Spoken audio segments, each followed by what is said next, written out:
When the people fear the government, there is tyranny. When the government fears the people, there is liberty. Thomas Jefferson. Global government despises Infowars.com. Donate now. Long live liberty. Death to the New World Order. Okay, talking about real journalists, I spent like 20 minutes of the hour we had with her last time lauding her, but she really is a hero, and she's been an example to many other journalists to stand up and tell the truth, and there have been more whistleblowers since she went public.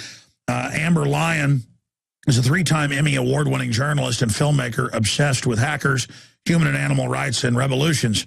In 07 and 08, she won the Emmy for Best On-Camera Talent Reporter. She grew up in St. Louis, Missouri, and attended the University of Missouri School of Journalism. She's also been awarded the SPJ Heart of America Award, Missouri Broadcast Association Certificate of Merit, and Edward R. Murrow Award. That's a big one. And Peabody Award. Wow, well, what has she not won? And a Gracie Award for Women in Media and more. For her documentary, I, Revolution, she won the 2012 New York Festival International Television and Film Gold World Medal Award, and Lyon was nominated as a Livingston Award finalist in the documentary.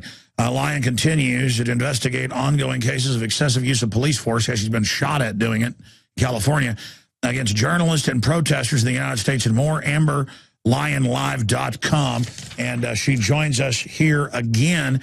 But instead of me just ranting here, I want her to be able to recap, the latest she's seeing in journalistic manipulation, recap what happened with her case, basically leaving CNN, being forced out because she wouldn't follow the orders of foreign governments that were running CNN International, Bahrain, and others.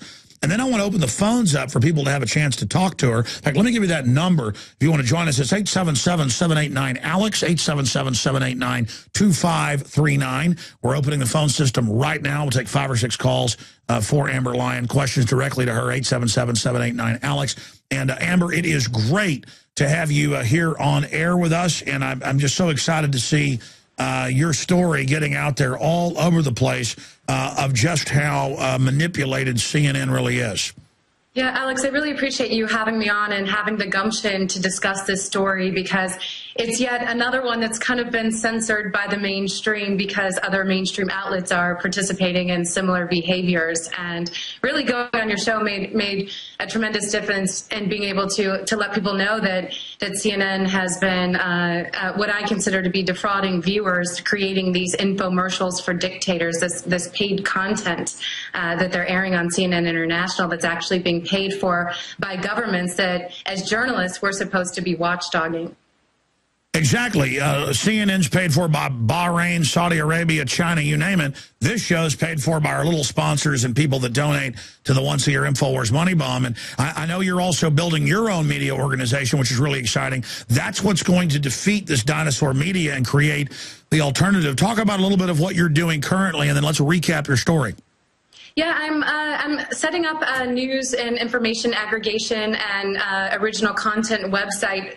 It's called muckraker.com, and it goes back. We're trying to reinvigorate the muckrakers of the 1920s, the Nellie Bly's, the journalists that did a lot of undercover reporting, and really kind of bring back that hardcore investigative journalism that really hasn't been as present as it was since the 1920s after corporations came in and kind of squashed it. So we felt Muckraker was a great name because some of the best journalists in history were muckrakers.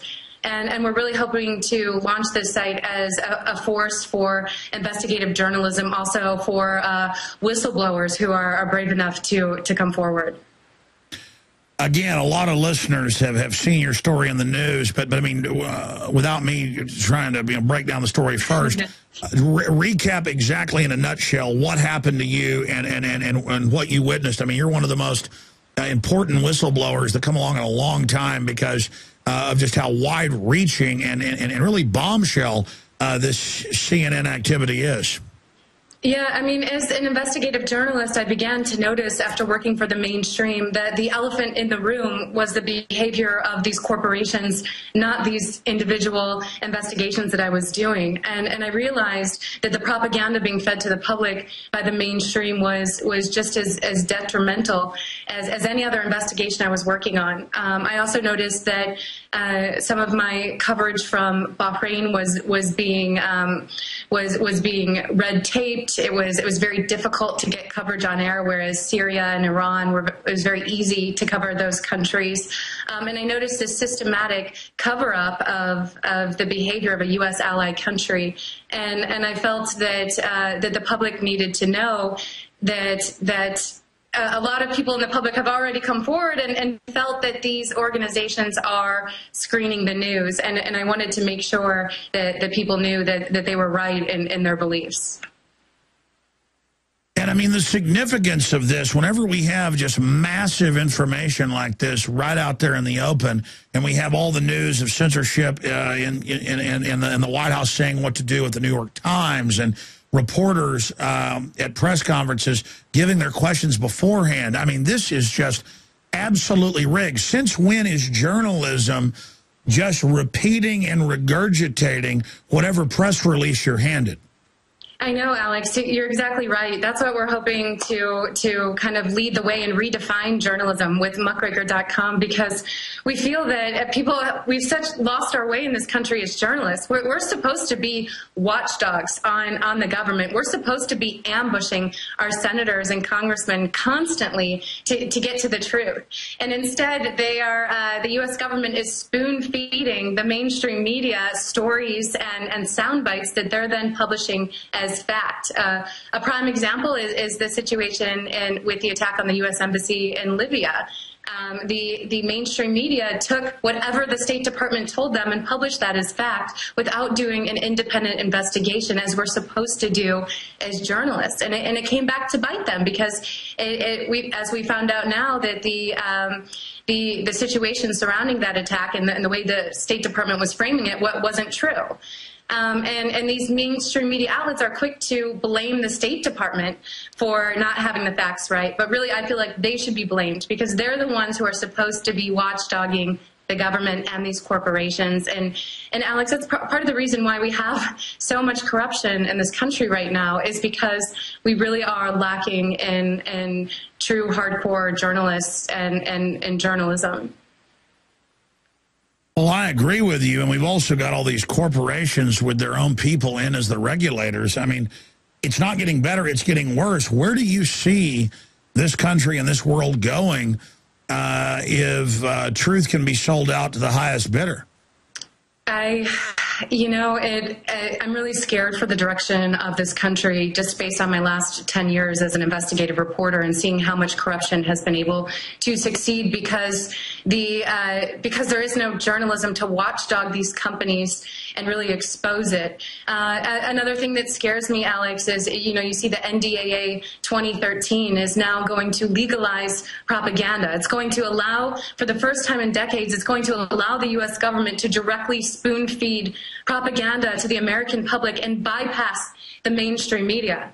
And that is, it's already been approved unanimously almost in the House, and now it's waiting for a vote on the Senate, but odds are it's going to pass. And now the U.S. government is going to be able to create sock puppet accounts on social media, magazines, TV shows, and propaganda to feed it directly to the American public. And that just is, as someone who's seen all these campaigns of disinformation, to me, this is the most worrisome thing for me to happen in the United States in years. And we're showing viewers right now that are watching at prisonplanet.tv and InfoWarsMoneyBomb.com how the NDAA directly threatens average Americans and how you can take action now. And now we've learned that they've been putting people on no-fly lists that have been criticizing this. They've been putting members of Congress on it. They've been putting preppers on it. The system really wants to just set the precedent to do this. They're mad that there's court battles over this. They want to just disappear us. Take him away like ancient kings would do. And, of course, I love the campaign you're doing, wearing the tape over your mouth. Yeah. All journalists, whether they're left, right, center, should just immediately be talking about this. But instead, you're not supposed to talk about it. I guess you're just supposed to take your paycheck and sell everything out. Well, and every journalist should be talking about it, Alex, because the problem with the NDAA and the indefinite detention clause is that as journalists, we can start being disappeared. because we don't give up our sources. That's the #1 rule in journalism. So say that all of a sudden the U.S. government decides that an occupier is a terrorist, and they whistleblew and gave you information that you need for a story, and they ask you to reveal the identity of that source, and you refuse to reveal that identity. As a journalist, they can then indefinitely detain you and accuse you of aiding terrorists by not revealing that source. So this is very dangerous. It can have a chilling effect on our already poor situation of investigative journalism in the United States, and I don't know why more journalists aren't speaking out about this. It's definitely been silenced in the mainstream. Well, here's an Infowars.com article we'll put up on screen for viewers. A man listed as terrorist over traffic violation, and we have a link to the ACLU talking about it. Activists targeted in order to prevent him organizing DNC protests. And guess who went and argued in the court after he was grabbed that he not be released? And the ACLU has links to that. The Associated Press did report on it, but it didn't get any attention. And that was that, well, he's a low-level terrorist. I'm an activist, not a terrorist, North Carolina man says. And they arrested a bunch of people and said, again, the Army, via Department of Defense, went to the court and said, we have copies of it, don't let him out, he's a terrorist, because he wanted to protest. And they used a manual they'd been given by Homeland Security.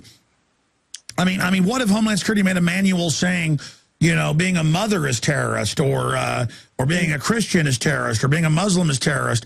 I mean, I've seen the former CIA director, Woolsey, when he was here in Austin a few years ago, say, put all the Muslims in camps. I mean, you know, this idea that you can just do whatever you want, and they just do it out in the open, and the public's so ignorant. I mean, I'm ranting about this. It's just that I sent Rob Dew, who actually won a lawsuit over this, and some of my other crew, like 3 years ago, to the G20 in Pennsylvania. They just won the lawsuit this year. And they said, yeah, the Army's on the streets. The Army says, go talk to our public information officer. He's right down there, down the street. So they pull up where they're supposed to go. They ask for the guy. And the military calls the police and says they're terrorists, and I've got to get on the phone when the police call me, and they go, well, we're going to arrest them as terrorists. They're planning to blow up the troops. And we had full video that we later put in my film, Police State 4, Rise of FEMA, with just my crew calmly pulling up, being polite, videotaping. And to them, it was just, we'll call you terrorist, and then that dehumanizes you when we put you in jail. It's like a game. It's like, you know, we're going to put you in a forced labor camp because we say you're a terrorist. I mean, it's so bizarre that it's like a joke. It's almost funny, but it's not. And then, of course, they arrested Rob Dew. But go ahead. Oh, he was arrested? Yeah, he was arrested for filming, and then he sued him over it and won. But the point is that this is terrorism in America. And who is the terrorist anymore, Alex? Well, they said he was a terrorist, yeah. Yeah, I think the word terrorist should I mean, everyone should just laugh when they hear it, because that's the way the U.S. government has treated it. And it has become the word terrorist has been used to really frame people who are enemies of the United States, regardless of whether it's an occupier or someone who really is a serious threat. And it's been abused so many times, the definition by the U.S. government, that I don't feel we can trust who the government says our enemies are and who terrorists are. And that's what Chris Hedges says, that the NDAA terrorizes us and is a terrorist, because the definition of terrorist is so broad in the NDAA, like you were saying, Alex, that really the government can just point their finger and say anyone's a terrorist and then disappear them. And that is a legitimate fear amongst activists, the more vocal activists. Well, sure, they want that chilling effect. I mean, I'm sure you saw the footage in St. Louis where they would have guys in uniforms grab protesters and throw them in cars. Have you seen that snatch and grab footage? No, I haven't seen that. Guys, type in real quick, just snatch and grab at G20 Pittsburgh. Yeah, but I mean, again, Dew on the video was like, what do you mean we're terrorists? We're just here to, they said come talk to you. And it's like a joke for the military and the cops. Like if they just call you that, it suddenly makes you that. I mean, it is absurdist. Yeah. And that's what the NDAA does, essentially, is it gives the government the power to crush dissent. In the end, that's really what it is doing, and it's also crushing journalism. And now, so the problem with the NDAA is, as you know, Alex, is every year it's reapproved and adjusted. And it's also attached to the salaries of our servicemen and women. So that little nugget makes it very difficult for a president to veto it, because then they blame the president that our service members aren't getting paid. Well, this year the NDAA is only getting worse, because now there are sections in it that are actually making it U.S. policy to go to war with Iran. In addition to that, they're allowing the U.S. government to directly feed the public war propaganda so that this war-weary public will approve of war. Oh, yeah, they did that last year. They legalized domestic psyops. Explain what that means to people. That's pretty much mind games and propaganda that will allow the government to get you to approve of things you may not have approved of in the past if you had the full amount of information. What's scary about it is they have unlimited resources. I mean, the average small media independent startup maybe has a budget of $1 million. Well, you can imagine if they're able to start media outlets as well and spoon feed this propaganda and these psyops and mind games to the public, Alex. I mean, how is the independent media going to be able to compete? Absolutely. It's incredible. I want to go to some phone calls, but I've been asking the questions here. Amber Lyon, award-winning former CNN journalist who basically left. They forced her out, but, you know, if you missed the last interview, they threatened her and stuff. She had a chance to, you know, cry uncle and go along with them, but she didn't. Very honorable. In a world of universal deceit, telling the truth is a revolutionary act. George Orwell, a.k.a. Eric Blair, said that. But before we go to calls in the 30, 40 minutes we have left with you, other points you'd like to make, other issues you'd like to cover, things you'd like to say about your case. I mean, I know you were saying you were getting emails and calls from people at CNN that most of them agree with you. That's very heartening that even if they're afraid to lose their jobs in this depression, that they at least did say, hey, we know you're right. Yeah, and that was very refreshing. And I had seen that as I was an employee there. I had seen so many of my colleagues that were upset by CNN's behavior, but they just didn't. They were tied down to families or retirement plans or fear for their own safety. You know, Time Warner is a powerful enemy that has a very strong reach. A lot of people were scared as a journalist that if you go against Time Warner that owns Time Magazine, HBO, TBS, CNN, that you would never get a job in journalism again. For me, the censorship and what I was seeing was so horrific that it didn't matter to me. I almost felt like I'd rather not work in this field than continue to allow this to happen. So I've only had a tremendous amount of support from them. Also, a lot of support from people who knew this was going on but just didn't have that validation. They didn't have someone saying, you're right, you're not a conspiracy theorist, this is really... That's a good point. They say nothing bad's going on, so even when you know it's going on, that happens to me. Even when I know I'm right, later when it comes out, I go, oh, good, I wasn't crazy, because it's like reality is so nuts. It is. I know. Sometimes I find that, and I agree with you, Alex. Sometimes you find stories and discoveries about the behavior of the U.S. government that it's almost so unbelievable. It's very difficult to grasp the reality, but I think that we all need to have the courage to grasp the reality, because until you have that information and you know what's going on, you can't work to change it. Again, I want to go to phone calls, and I'm putting you on the spot here. I'm not asking you for a plug for our money raising to do things, but I know that so many times stories that aren't really breaking big, we're able to catapult them. Your story was already pretty big, but and this is a cold question. I mean, I don't know what your answer is going to be, so I'm just a shot in the dark. But did you get a pretty good response after you came on the show? A tremendous response, Alex. A tremendous amount of support and response, and I really appreciate it. Because as I'm now realizing through submersion journalism, that whistleblowing is not easy, and you really fear that you're going to be abandoned, and somehow people aren't really going to get your message, and you risk so much, and people aren't going to get the message.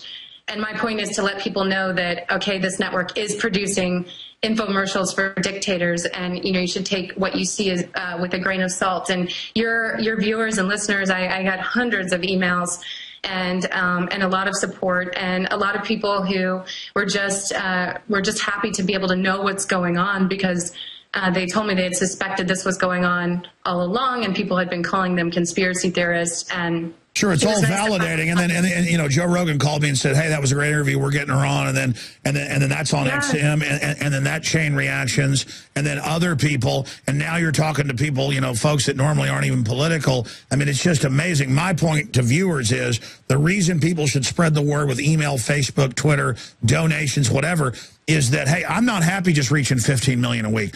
I mean, we have got a real potential here. If everybody will just spread the word to reach 30 million a week or even more, and you know, someday we may not have this platform. We need to use this now, and that's why it's important for people to spread the word about this 48-hour transmission right now, to send people to the free video feed at InfoWarsMoneyBomb.com, for people to donate, for people to call. I want to thank those that have donated and have supported us because it's so important. Let's go to some phone calls. Amber, let's talk to Lance. All right.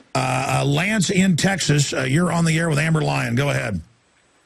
Yes, if you can't hear me, I'm on speakerphone, but my question and my interest is in free energy. And you may not think this relates to the dying dinosaur media, but, you know, EE owns, is the parent company of NBC. Well, no, sure. They're suppressing all sorts of real alternative energy. And do you have a question for our guest? Yes, I do. I'm saying if the free energy motors would ever get out into the mainstream, would it end the New World Order's grip? Yeah, that's a great question. Thanks for the call. Amber, I mean, I saw a video on YouTube of you being shot at with rubber bullets covering the riots and stuff. I mean, that's another issue I want to ask about. But separately, I'm just kind of having all these thoughts right here because it's not live unscripted. But what is your take on alternative energy and reports of its suppression? Well, I do think that it isn't being accurately covered in the media, and I feel like that's why corporations have such a tight control on the mainstream media, because they know once these messages reach the mainstream that becomes dangerous, because then that can compete with their censorship. So obviously these stories, I mean, you're not hearing about these stories all the time, and they are some fascinating, it's fascinating information, especially journalistically. So if you're not hearing about something that you think is important, odds are it's being screened and kept away from the eyes of the majority of Americans. And I mean, that's the thing. So many people think, oh, well, it's all corrupt, just give in to it. When you do that, it's a bottomless pit. There's no end. And when good people stand down, it gives the very worst people control of the entire paradigm. Thanks, Lance. Sabian in Pennsylvania, you're on the air with Amber Lyon. Go ahead. Yeah, it's Sabian. Alex, thanks for taking my call. Keep fighting the good fight. Amber, obviously you have a heart. You're not afraid to show it, and we're all on your side for that. I've been posting multiple posts on Facebook and talking to people to wake everyone up, doing what I can. I'm noticing there are a great amount of people out there that want to take our country back. My question is, Amber and Alex, what can we do to fight back? That's a great question. Amber, what do we do to fight back? I mean, you're an award-winning journalist. You've won Edward R. Murrow's, Emmys, you name it. I mean, you've been successful. You break big stories. I mean, you've got that, that spark of justice. What do you recommend we do? I mean, I say get cameras, get out, start reporting, put it on YouTube, start a local newsletter. None of us are perfect. Just start fighting. Yeah, like everyone says that the revolution won't be televised. What I think everyone can do is really make sure that people get this information. I've been so thrilled, Alex, by your viewers and your fans, because when I've shared stories now on Facebook, they've told me, well, I tried to talk with my mom about that or my grandmother about that and let her really know that this was happening. And to me, that information, like I said, is power. You can't make change unless you know what's going on. I also think that protest is a legitimate form to make change here in the U.S., and that's why I'm working now on a book to highlight the benefits of protest. I think the media, once again, surprise, surprise, the mainstream media has really painted protesting as this awful thing with these just a bunch of hippies. And evil Americans getting together and organizing. It's so 1776. Exactly. And you look at protest. Protest is the only way we've had change in this country ever. I mean, that it takes the American people to get out to the streets and voice their concerns and really show the government or certain corporations that they're not happy. Look at the civil rights movement. When is your book coming out? Because I want to read it and I want to carry it. Wonderful. Thank you, Alex. I see that you're very supportive. I appreciate that. It's a photographic essay of protests across the U.S., so it should be out in December. And it really is highlighting just the various protests that have succeeded. I mean, we have groups of people here in LA right now. I'm about to leave to go photograph one. They're hosting foreclosure protests, and they're taking direct action, and they're actually building forts in front of their homes that are about to be foreclosed. Forts of chairs and couches, and bringing in boards, and creating a wall of people between the front yard and the house. And they're winning. I mean, these banks aren't coming in and taking the homes away. Exactly. Resistance is victory. Beautiful.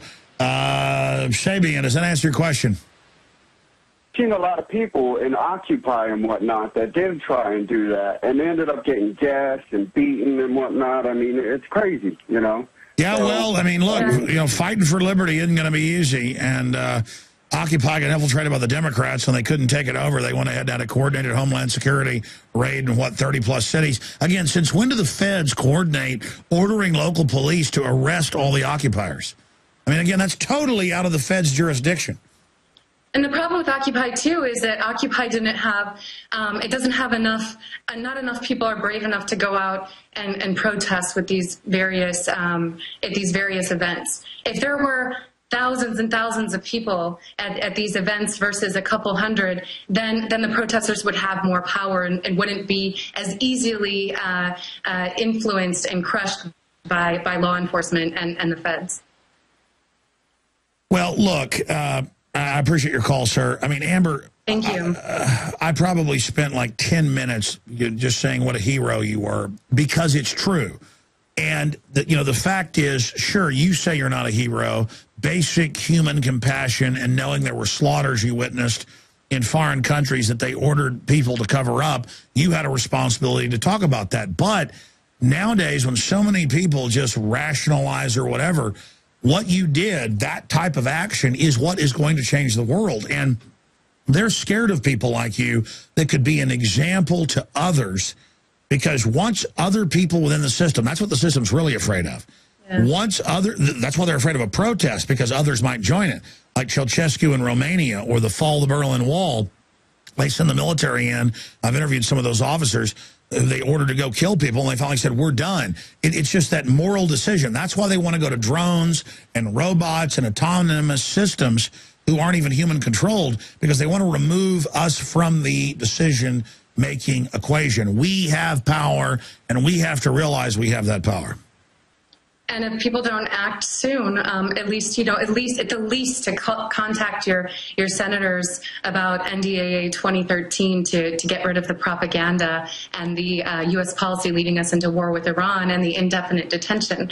I mean, at the very least, I feel like everyone in this country has a duty to try to get this taken out of the latest version of the NDAA, or we're gonna head fast down that road that you're talking about, Alex, where people are terrified just to walk out of their door and protest, or even in their own homes they become scared to. No, I agree. We're talking to a former CNN reporter who basically quit, was forced out over not going along with their cover-ups of massacres in different Middle Eastern countries. She's on with us right now, and muckraker.com is her website. How did you get such an incredible domain name? I mean, that's about as good as it gets. I don't know. I don't know how it happened. I've always been a huge fan, even since I was 12, of Nellie Bly. She's a journalist who had the gumption to check herself into a mental institution to prove that they were abusing patients, and witnessed it firsthand. And I love that style of journalism. And so I've always had that in the back of my head, that I wanted to use that name because it's such a powerful name, and it was such a powerful time for us in the U.S. journalistically. And I got lucky. The guy who sold it to me sold Politico their name as well, and he's been holding on to the name for almost a decade. And he felt it was finally time to give it up, and he felt that I was the individual he wanted to give it to. So. Amazing. I was about to say, I mean, I've got to say, that's probably like $1 million name, but I imagine he gave you a big discount. Yeah, he did. He did. He gave me a tremendous discount and a blessing because... But see, that's what it's all about. It's about, I guarantee he could have sold that for more money. That was a major act of rebellion against tyranny to sell you that, I would guess, for a low price. Because, I mean, it's like, wow, there's no future if we don't say no now. And it's just those little things that are actually big things that add up because... yeah, used to journalists would go to a war zone to see what was happening by themselves. They would climb over a wall into a third world country or a dictatorship. They would check themselves into a mental institution where they were lobotomizing people. I mean, it was gutsy. It was real. It was, I mean, journalists are like the guardian angels, and now they're gone. But, hey, we found one in Amber Lyon, and we've found one in other people, and it's just precious. And I think people should realize this information is the essence of freedom. I mean, it's so beautiful. It's so special. And it's electrifying, too, because it's exciting to break big stories. It's exciting to put yourself in harm's way. Don't feel sorry for us that have broken a lot of big stories when I've, climbed into Bohemian Grove or gone into a military base or things I've done. Let me tell you, folks, that's really living right there. What can you say before we go back to calls about that electricity of journalism? Yeah, I mean, journalists, like, you have the ability to stand back and really go in and fight corruption, like so many don't, because you're not a part of that organization. And if you have a tremendous platform like you do, Alex, you can really take an expose and really give it to the public so that change can happen. And that, to me, is the most rewarding thing as a journalist, when you're able to expose some type of corruption and then you see direct change happen because of that expose. And that's the true essence of being a journalist. And what we're seeing on TV now, Alex, those are celebrilists. The majority of hardcore journalists have had to or have been forced out of the mainstream, and they're out there now floating around, and they need homes like in your institution as well as what I'm starting, because there are some fabulous journalists out there. They just need a platform right now. They certainly do. I remember, I don't know, 6 months ago, we had a journalist who'd written for the local papers and stuff, but he quit because they wouldn't let him publish it. He caught the cops basically drugging the local occupiers so they could demonize them later and offer them drugs to set people up. And at first, the media said it wasn't true, but then later had to admit they were taking them to the police station and giving them cocaine, heroin, you name it. And at first, people are like, the cops are giving people drugs, but then it came out that it was even a federal program. It's just, all you've got to do is anybody can go and objectively report on what they're seeing happen. And I mean, I'm totally self-trained. I found out there were programs, taking old people's property, and I went and exposed it, and it made national news 17 years ago. It's not hard. There is so much corruption out there. Just go out there and start talking about it. Alex, I was just thinking that, because we used to think as journalists, we need to go overseas to highlight this poor corruption in this country and these poor people who are being oppressed. And now, as journalists, even around the world, people are being attracted to the United States investigative journalists like a magnet, because there's so much corruption and there's so much oppression going on right now. And we need journalists. And I've had a lot of your fans write me, Alex, and say, I've always wanted to be a journalist. How do I start? Well, that's exactly like what you said, Alex. And when they see corruption, blog about it, or send story tips into reputable sites. And anyone can be a journalist. It's real easy. Go ask your mayor in the 3-minute communication, do you take money from this group? They'll lie and say they don't. You go to public records and show the video and then show the document, and it will end up getting picked up, because so many mainline journalists are scared and lazy. But if it's all been done for them, it'll end up in the paper. Exactly. And then there you go. You've been a journalist. I always say, and this is what I'm looking for in people that I'm hiring, is that it takes more heart and passion than it does training. And I think that if you have the passion to want to expose truth and better this country, and more power to you. Anyone can be a journalist. There's no specific training. Well, you talked about muckrakers, 70, 80, 90 years ago. Who did the mafia fear? They feared the journalists. They didn't fear the cops. The journalist is who they would run like roaches from, because they knew that journalist was going to expose them. So the mafia went and bought the journalist. Exactly, and they crushed the muckraker movement. It was so sad. I mean, there were so many successes out of that. Exposures of lynchings in the South. Upton St. Clair exposed dirty meat packing plants by going in undercover as an employee. The jungle. The jungle, yeah, it was fascinating. I recommend for anyone, especially anyone who wants to get inspired, read Hunter S. Thompson, read Upton St. Clair. And when you see his style, you can understand why corporations were terrified of journalists, because they were catching all of these corporations and the government constantly with their pants down. Absolutely. Well, that's so exciting. Ron in Clearwater, Florida, then TJ, Chris, Brandon, and a few others. You're on the air, Ron. Go ahead. Hi, Alex. Hi, Amber. How are you today? Good. Doing wonderful. Hey, I have a question for Amber, and I have a statement for Alex. Amber, when you were, do you still have Middle East contacts or people in the business who keep track of what's going on over there?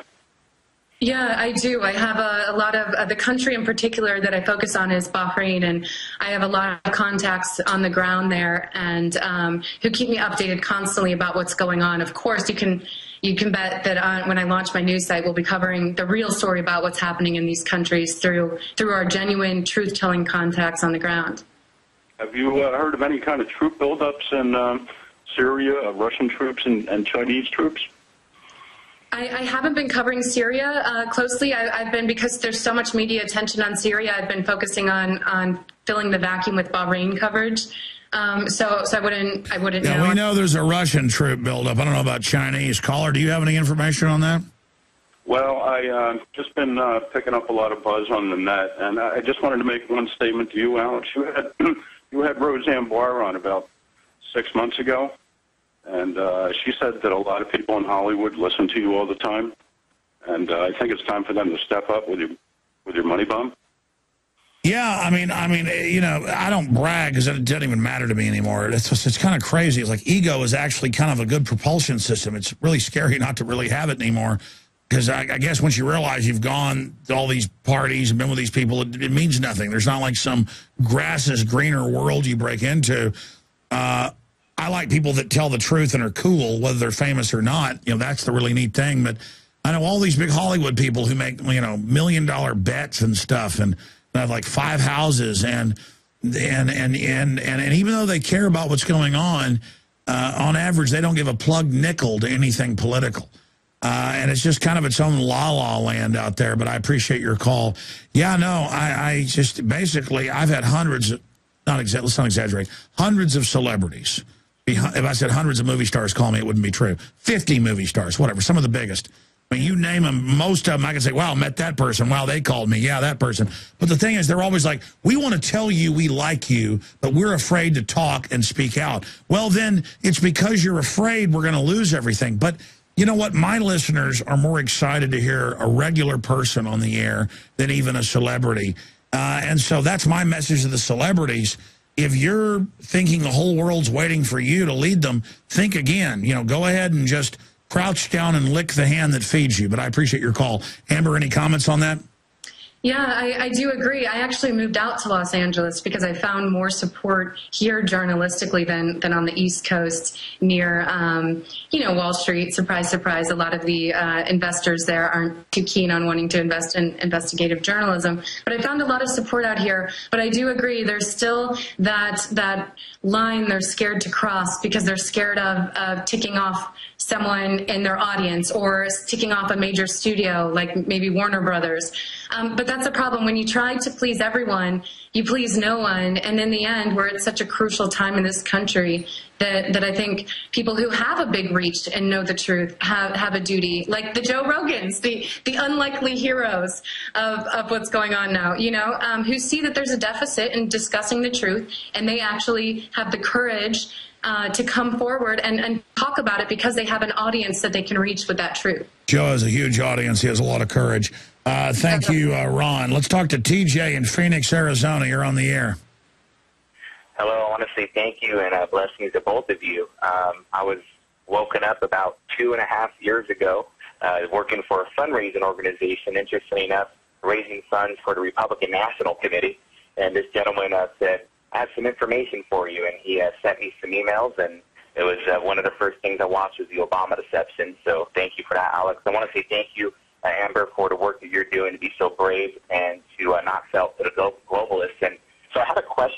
member and also just a comment, Alex. The question I want to ask you is, what would you say was the most influential experience that you had that really shook you up to make you kind of be a whistleblower? How did that happen? When I woke up, like you said, waking up, it really is true. You all of a sudden wake up one day and realize what's going on. And then I started to see that the public is being fed propaganda for a war with Iran, which I consider to be Iraq #2. And that's when I felt an ultimate duty. I mean, we can't have Iraq #2. We've seen what happened. And I felt a duty to come forward and let people know, wait a minute, there are stories that could go against this war that are being screened, and the media isn't telling you 100% the truth. And I felt a duty to come forward, and just try to enlighten as many people as possible before a potential conflict starts. Absolutely. And my comment's kind of funny you answered that way, because my comment for you, Alex, is I'm actually Jewish, but I'm a Messianic Jew. I believe that Jesus is the Messiah. And, I've heard a lot of, propaganda from my, Jewish, people that I know. And what I've learned is that a lot of people, even on my side, are blind to really what's happening. And one thing I appreciate you about, Alex, is that the idea about the rapture. I believe that there is a rapture, but the rapture occurs when actually the Messiah, Jesus, returns again. I don't believe it's anything where we're all going to escape. Well, yeah, I mean, if you believe the Bible or the New Testament, it says clearly it's after the devil's tied up and thrown in the pit. But I just see the rapture as this giant cop-out to everybody stand down because Jesus is going to save us, and it's not even there in the Bible. But without getting into religion from a religious perspective, just from an anthropology perspective or a psychology perspective, when you look at it, I mean, look, everybody's just people, whether they're black, German, Jewish, whatever it is. The average Jewish person thinks they're under attack. They are under attack because the globalists are funding both sides. They hear Iran saying they're going to blow them up, so they go to their government and say, okay, take my liberties to defend this. All these governments are manipulating us with the same stuff. We're all just people, and if we get past all the rhetoric and the divide and conquer, there are a bunch of criminal interests that know how to play dirty tricks to get us to give us, to get us to give our power over to them. And let me get Amber's take on that. Thank you for the call. Yeah, I agree with you. I think that people are being taken advantage of, and that's another reason I came forward too. Is because I grew up in the Midwest. I see my family there being fed this propaganda and being taken advantage of, not only by the media but by the U.S. government and all of these corporations who are using their hard-earned money to go and fund unnecessary wars, and it's not right. And I feel like people are just being taken advantage of right now, and I'm hoping that information can be power, and that can empower the people to take back this country. Let's go ahead and talk to Chris, another caller from Clearwater, Florida. Or is that the same Chris from Clearwater, Florida? That number get a new call, another call from Clearwater. Chris, you're on the air. Alex and Amber, thank you. You are on the front lines of the info war. And I wanted to offer a solution to prevent our wealth from being robbed from behind our front lines, where the international banksters are reaching straight into our pocketbook and shipping it offshore. So I would ask you if you would please publicize or start or participate in any existing local community currencies, because they cannot be spent at big box stores. The wealth stays local, and because the elite control all the valuable resources, they can manipulate world markets except for the one asset that's universal to everyone, and that's time. Now, we have the Ithaca Hour that was established in 1991. That's the best modern example of a pioneer, but we have them springing up again all across the country, just like the last Great Depression. There were over 3,000, and here we have Clearwater Hours begun just a month and a half ago. We have 26 participating businesses, and really, we don't need to persuade a business how terrible and diabolical our rulers are, the puppets are. You don't need to attack the puppets or wait for the next election or have demonstrations. It's easier to show how we can have prosperity without having to show how to, while avoiding all the divisiveness. No, I hear you. Do you have a question for our guest? Well, I would ask you if you've heard about, or if you haven't, please investigate and publicize more community usury-free local currencies. And no, I hear you. Listen, we can all start bartering. That's why they're attacking lemonade stands, Amish, people selling produce. The system does not want us engaging our own little economies. Amber? Yeah, you know, on that line of kind of uniting people by their community, you're really seeing that even journalistically. You're seeing the best journalism is becoming the local journalism, because they don't have the national corporations and power grid doesn't have a stronghold on these local outlets. So you're even seeing the local news really rise up as becoming more of the heroes and truth tellers journalistically.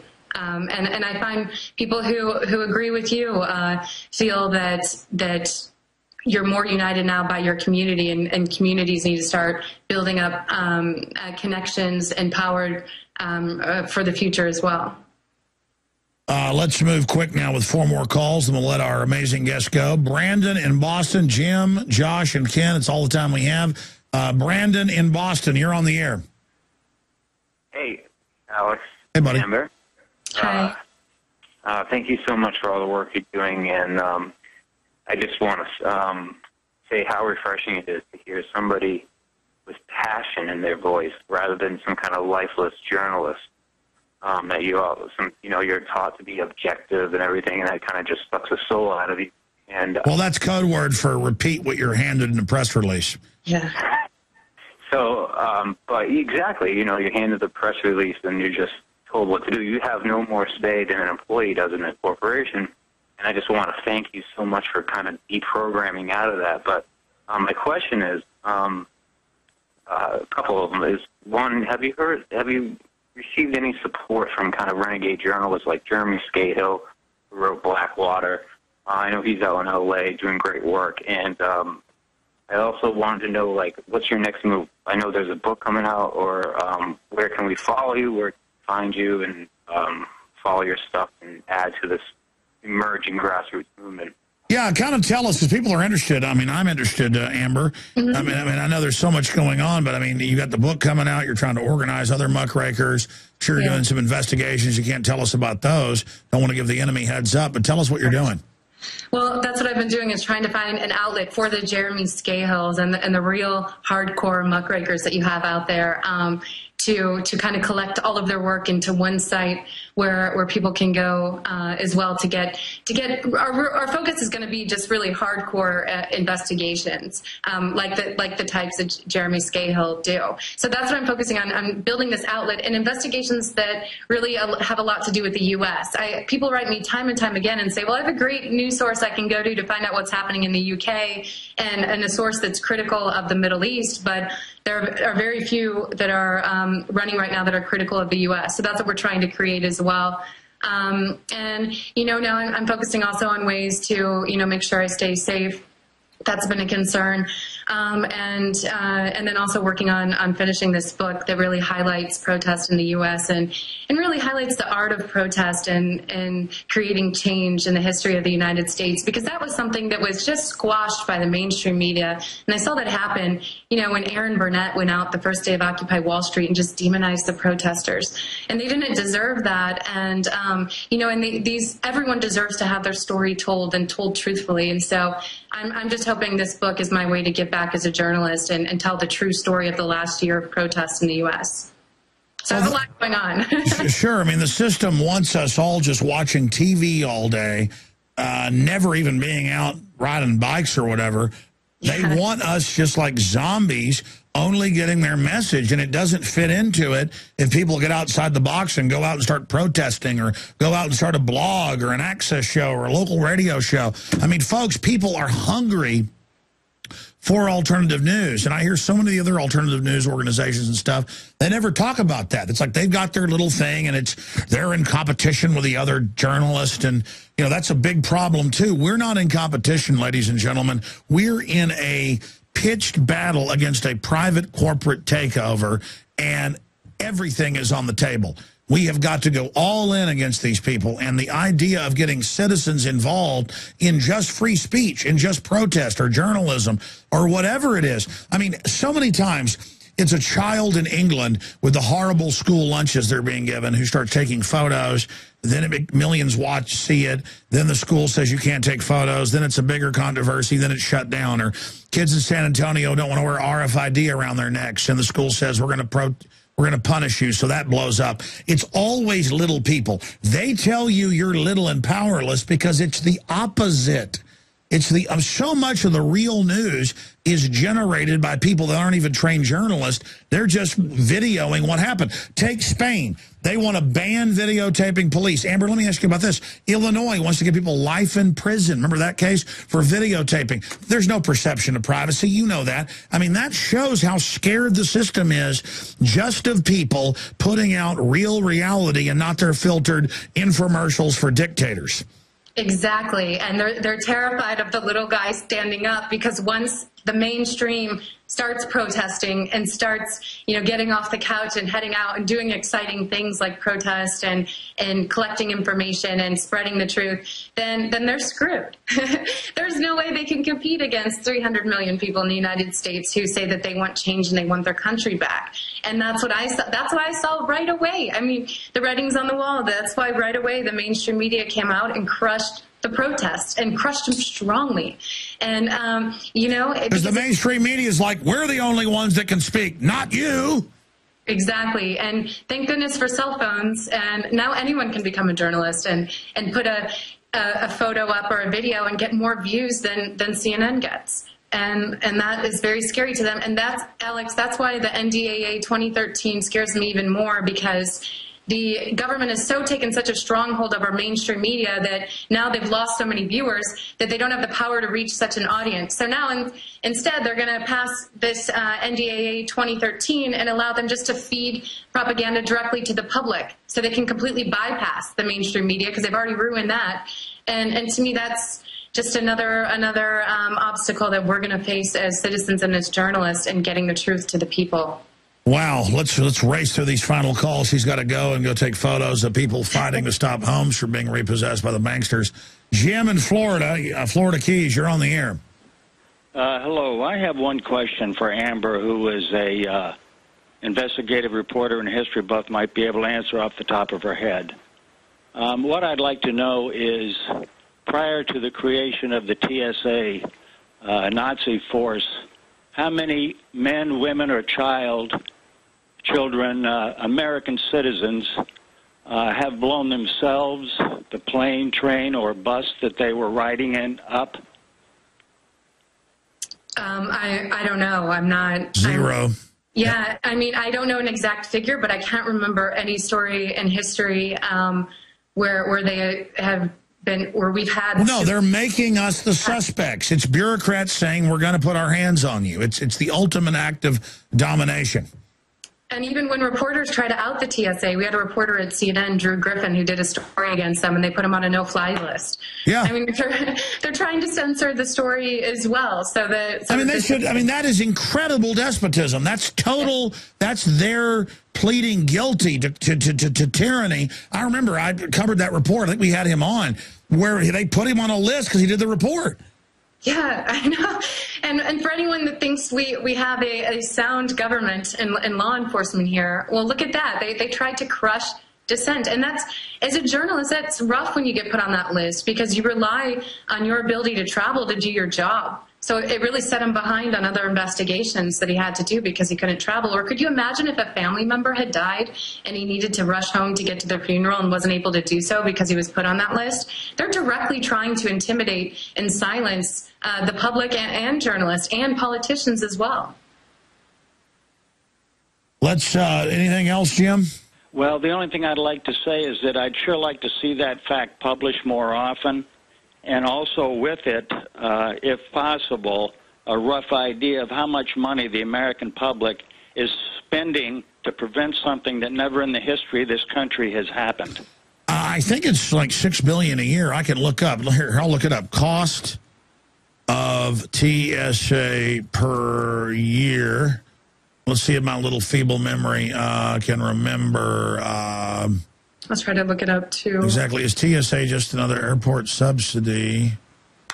And see, they have a fee on every ticket you get, but then they also get other. It says TSA's program to spot terrorists, $200 million sham. That's that fake thing where they take an 8-hour course and now they can read minds.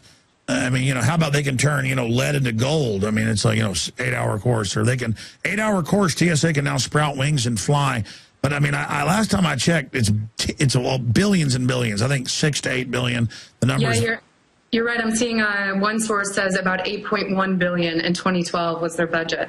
See, there you go. So I'm just going for my little pea brain, but I remember I was unable to find it, but she was able to find it. You have a good memory, though, Alex. That's I just noticed that in talking with you. You have a really good memory. But, well, thank you. Well, thank you. Well, I mean, that is one of my few gifts, I guess. But, I mean, it's kind of a curse sometimes, too. Because when they're lying about stuff, I'm like, I've been told 9 different things. It's like, wow, which one's true? Then you find out none of them are true. Okay, thank you, Jim. 3 more calls. Josh, Ken, and Freedom Fighter. Good to end with Freedom Fighter in a moment. Josh in California, you're on the air. Hi, Alex. Hi, Amber. Amber, I'm very impressed with your courage and your work in the media. I just graduated journalism in my school myself, and I ran into a whole lot of censorship there. I tried reporting on local corruption and on bigger issues, and they didn't want to run. Caller, I missed part of that end part. What'd you say? We lost him. Did you catch any of that, Amber? I think he was about to tell us that his journalism school was censoring him, or maybe the local paper, but I didn't hear the rest of it. Yeah, so. we didn't censor him, but here's an example. I've been invited to speak at University of Texas, St. Edwards, and others, and I would foolishly before go, and they'd have cops waiting when I got there and say, we're not sure if you can speak. The journalism department head wants to speak to you, and there'd be some man or woman freaking out, and they'd sit in the front row, and then they'd have, I mean, it was like, wow, in the journalism department now it's dangerous to have me come speak. And then I talked to the people that work at them, the way they make them rewrite everything and tell them, well, I don't like this view, say this. I mean, it's like weirdo control freaks in there teaching the opposite of journalism now in these higher education facilities. Well, I wouldn't be surprised, too, if that was infiltrated by some type of mockingbird government program. Because obviously people don't want journalism to succeed. Journalism is the biggest threat to corruption in many ways. And that's my fear too, Alex, is that you have these students like the caller who are graduating from these programs in schools not really even so confused as to what journalism is. Is journalism Alex Jones, or is journalism the celebrists like Anderson Cooper? I mean, what is it? And that's something I'm hoping to revive as well. But in the end, journalism is publishing what someone else doesn't want published and really telling the truth, something you do often. And I think that, I think that it's scary to a lot of people who don't want journalism to succeed, to have a whole new generation of students taught to be real journalists. 2 final calls. Ken in Minnesota, you're on the air with Amber Lyon. Go ahead, Ken. Okay, let's go to Freedom Fighter in Texas. Freedom Fighter, you're on the air. That happens occasionally with our own internal phone system. I'm not sure. Do we have those 2 callers faded up, or are we just going to be done with calls? Ken or Freedom Fighter, are you there? Okay. That's been happening more and more with that system. Sorry, callers. We're just trying to reboot the phone system here. Amber, in closing, look, I mean, this is the great human challenge, what we're facing right now. This is the great quest here. And so, yeah, good people do nothing, bad people take over. In closing, do you have faith for the future of journalism, the press in this country? Because we see mainstream media losing audiences because people don't trust them, and they just can't stop. In fact, they get more sold out to foreign and corporate interest because now it's just about money. But will the money keep chasing fewer and fewer viewers? I just have faith. They're losing viewers like crazy. So that's not. They're not succeeding in what they're doing. I have faith when I see something that tells the truth, like your program, that can compete with the CNN. That's what gives me faith. Because then you can take the message in their audience and you can give an equally as big audience the truth. Right now, we're at a horrible time in this country for journalism, you know, and that's scary because the people aren't getting the information they need. And now the government's going to be feeding them propaganda directly. So more than ever, we need investigative journalism and outlets to compete with that to get people the truth. And I think this is a time, too, Alex, where I love the quote that says, when good men go silent, evil prevails. I think it's the time people that are seeing corruption in their companies and out on the streets need to really stand up. Because we're running out of time. You know, the past 10 years, I've seen the oil spill. I've investigated the nuclear industry. That's a whole nother issue. Oh, I got to get you on about that. In fact, just briefly, you actually went out there during the Gulf spill and swam around in that, didn't you? Yeah, the water was the first time in my life as an avid scuba diver where the water actually became my enemy. And it was horrific to be surrounded and just piles of oil, and then at the same time see BP dumping dispersants on the oil to just float it 10 feet into the water column and act like it didn't exist. At one point I took a white towel in water that looked clear, dipped it in, and the towel came out brown. You know, so I saw them bury that story. I saw the U.S. nuclear industry bury the story of all these dilapidated plants that they're still running around the U.S., I mean, it is such well, that's the thing. I mean, they're over 30 to 40 years old. They're rotting with the radiation. And then the EPA came out and just said, we'll raise the level of radiation and say it's safe. Yeah, and you have these GE Mark I design plants, the same design as Fukushima that they knew back in 1970 were deficient, but decided not to rebuild. And now they've just been renewed for 20 more years in the U.S. We have 22 of them functioning in the U.S. And a lot of them are run by corporations that boldly have outright lied to the Nuclear Regulatory Commission. Amber, we love having you on in the next few weeks or months, whenever you're ready. I'd love to have you on and send us those exhibits and have you on to show these documents, because I'm aware of some of them. The phone system did, it'd be awesome. The phone system did crash and die. That's why we lost all those callers. Let's end with one caller or two callers. We have two women now. Jane in New Jersey, then Heather, and then that's it. Jane in New Jersey, you're on the air with a real journalist, Amber Lyon. Go ahead. Hi, Alex. Hi, Amber. I just want to say that I think you're such a hero, Amber, for what you've done, and I'm just so proud of you. I sent an email over to CNN after I heard your story, and I got it back, but in the spam, they didn't answer me. And I thought it was kind of ironic because they had this big, long spiel in the email and the spam about voting for the hero of the year. And I want to vote for you because you should be winning that CNN Hero of the Year award. But, well, that's a great story. Do you have a quick question? No, I just wanted to say thank you for you, Alex. I listen to you every day. I've been unemployed 9 months, so right now I can't give to you, but I will. Oh, please don't. Please do not. As soon as I get back to work. And I just want to say thank you, Amber. You have a lot of courage, and you have something that they don't have, and that's called integrity. That's right, and that's all we've got is our integrity. Wow. It's got to feel good to get calls like that. Thank you so much, ma'am. One final caller. Now they've loaded like 20 on there. We got to go in like 2 minutes. That was Jane in New Jersey. Heather in Virginia, you're on the air. Yes, sir. Thank you for taking my call. I was in the military, and I just have a quick question for both of y'all. Since I'm a veteran, should I be worried about my safety concerning, what could happen in the future? Well, they do demonize the veterans, but, I mean, this tyranny couldn't even take over New Orleans or conquer Baghdad. So a lot of it is just bluster and getting us to get in line. Amber? Yeah, do you fear that, who are you scared of safety-wise? Well, I personally have suffered from PTSD and some really bad stuff in the military from my experience. And, reading what happened to the other gentleman, what happened to him because he posted stuff on Facebook. I don't even post anything political on Facebook. So Brandon, I'm just worried.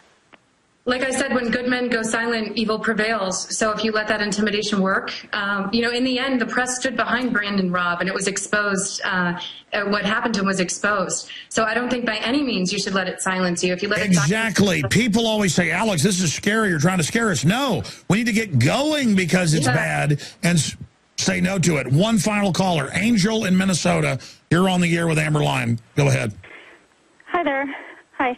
I just have I have a comment about exposing things, the vaccinations with the children. I've got 2 poisoned children from the vaccinations, and they've suffered greatly from it. And it just really tears me up because I can't afford to fix them, and they hurt them bad. And I just want to make some connections with, the whole drug scene, right? They have poisoned my kids so bad that they have yeast overgrowth, right? And the yeast overgrowth is there because the good bacteria is killed. And what happens is the yeast overgrows so much that it grows roots and it perforates the walls of the intestines. Yeah, no, I mean, they know the vaccines are killing the kids and all the big pharma corruption. It's just unbelievable. Amber, are you going to do any investigations into vaccines and the side effects? Big Pharma has been the bane of my existence as a journalist, Alex. I'm definitely going to be covering them. And I think that if we had enough journalists actually going out and calling out these corporations and these pharmaceutical companies for their lies and their faulty vaccinations, then there'd be a public outrage and it would stop. Unfortunately, that hasn't happened to the level it needs to. So I'm hoping more exposure will be done in the future, and I'm so sorry for your struggles. Yes, Angel, thank you so much for the call, and it hurts my heart to hear what you're talking about. So warn other women about what happened to you with vaccines so that their kids don't get damaged. That's why I talk about vaccines so much. Well, Amber, I want to get you back on about the nuclear industry and your research in that area. And again, thank you for the time. I know you're very, very busy. Muckraker.com, and I look forward to see all the investigative reports there. And I look forward to you talking about them here on this show. Thank you. Awesome, Alex. And thank you so much for your support and really, taking time to spotlight a fellow journalist and give me a platform to let people know about what was going on at CNN. I really appreciate it. Oh, hey, please don't thank me. We hang together or hang separate. We are all in this together. Amber Lyon, thank you so much. Thank you, Alex. Visit Infowars.com and PrisonPlanet.com. When you're on the site, you can also tune in 24 hours a day to my daily radio broadcast. There's also a free iPhone app to listen to the syndicated radio show when and where you want.